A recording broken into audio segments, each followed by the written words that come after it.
حضرت عمر رضی اللہ تعالیٰ عنہ، جن کے پاک نام پر آج بھی مسلمانوں کو فخر ہے، جن کے جوش ایمانی سے آج 1300 برس بعد تک کافروں کے دلوں میں خوف ہے، اسلام لانے سے قبل مسلمانوں کا مقابلہ اور تکلیف پہنچانے میں ممتاز تھے، نبی اکرم صلی اللہ علیہ وآلہ وسلم کے قتل کے در پہ رہتے تھے۔ ایک روز کفار نے مشورے کی کمیٹی قائم کی اور کہا، کوئی ہے جو محمد کو قتل کر دے؟ عمر رضی اللہ تعالیٰ عنہ نے کہا کہ میں کروں گا۔ لوگوں نے کہا، بے شک تم ہی کر سکتے ہو۔ عمر تلوار لٹکائے ہوئے اٹھے اور چل دیے۔ اسی فکر میں جا رہے تھے کہ ایک صاحب قبلہ زہرا کے، جن کا نام حضرت سعد بن ابی وقاص ہے، انہوں نے پوچھا، عمر کہاں جا رہے ہو؟ کہنے لگے، محمد صلی اللہ علیہ وآلہ وسلم کو قتل کرنے کی فکر میں ہوں، نعوذ باللہ۔ سعد نے کہا، بنو ہاشم، بنو زہرا اور بنو مناف سے کیسے مطمئن ہوگے؟ وہ تم کو بدلے میں قتل کر دیں گے۔ اس جواب پر بگڑ پڑے اور کہنے لگے، معلوم ہوتا ہے تو بھی بے دین یعنی مسلمان ہو گیا، لا پہلے تم ہی کو نمٹا دوں۔ یہ کہہ کر تلوار سونت لی اور حضرت سعد نے بھی یہ کہہ کر، ہاں میں مسلمان ہو گیا ہوں، تلوار سونت لی۔ دونوں طرف سے تلوار چلنے کو تھی کہ حضرت سعد نے کہا، اپنے گھر کی تو خبر لے، تیری بہن اور بہنوئی دونوں مسلمان ہو چکے ہیں۔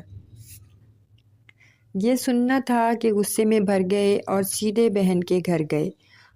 وہاں پر جب خباب رضی اللہ تعالیٰ عنہ، جن کا ذکر نمبر 6 پر گزرا ہے، کواڑ یعنی کہ دروازہ بند کر کیے ہوئے دونوں کو قرآن پڑھا رہے تھے، ان کی آواز سن کر حضرت خباب اندر چھپ گئے۔ وہ صحیفہ وہاں رہ گیا جس پر وہ پڑھا رہے تھے۔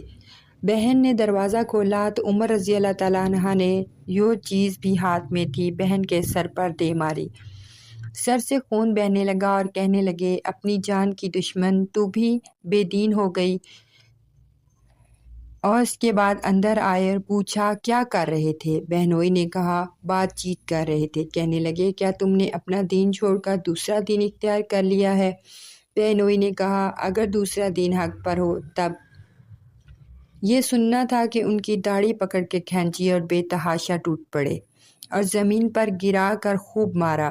بہن نے چھڑوانے کی کوشش کی تو ان کے منہ پر تمانچہ دے مارا، خون نکل آیا۔ وہ بھی عمر کی ہی بہن تھی۔ کہنے لگی، ہم کو اس لیے مارا جاتا ہے کہ ہم مسلمان ہو گئے۔ ہاں، ہم مسلمان ہو گئے، جو تم سے ہو سکے تم کر لو۔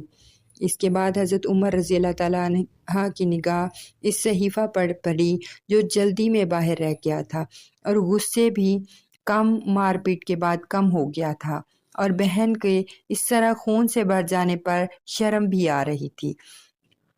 تو کہنے لگے، لاؤ مجھے دکھلاؤ، یہ کیا چیز ہے؟ بہن نے کہا، ناپاک، اور اس کو ناپاک ہاتھ نہیں لگا سکتے۔ ہر چند اصرار کیا مگر وہ بے وضو اور بے غسل کو دینے کو تیار نہ ہوئی۔ حضرت عمر نے غسل کیا اور اس کو لے کر پڑھا۔ اس میں سورۃ طٰہٰ لکھی تھی۔ اس کو پڑھنا شروع ہی کیا تھا کہ حالت خراب ہو گئی۔ کہنے لگے، مجھے محمد کی خدمت میں لے چلو۔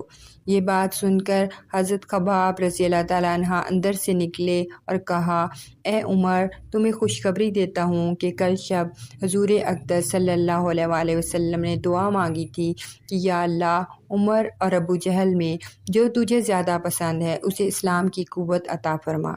معلوم ہوتا ہے کہ حضور کی دعا تمہارے حق میں قبول ہو گئی ہے۔ اس کے بعد نبی صلی اللہ علیہ وسلم کی خدمت میں حاضر ہوئے، جمعہ کی صبح اسلام کو قبول کر لیا۔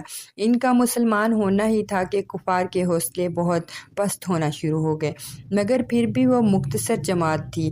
وہ سارا مکہ بلکہ سارا عرب سب پرجوش ہو گئے۔ جلسے کر کے، مشورے کر کے اس جماعت کو ناپید کرنے کی کوشش کی اور طرح طرح کی تدبیریں کی جاتی تھیں، تاہم اتنا ضرور ہوا کہ مسلمان مکہ کی مسجد میں نماز پڑھنے لگے۔ حضرت عبداللہ بن مسعود فرماتے ہیں کہ عمر کا اسلام لانا مسلمانوں کی فتح تھی اور ان کی ہجرت مسلمانوں کی مدد اور ان کی خلافت رحمت تھی۔ اگر ویڈیو آپ کو اچھی لگی ہو اور آپ حضرت عمر رضی اللہ تعالیٰ عنہ کے بارے میں مزید جاننا چاہتے ہیں تو چینل کو سبسکرائب کریں اور ویڈیو کو لائک کریں۔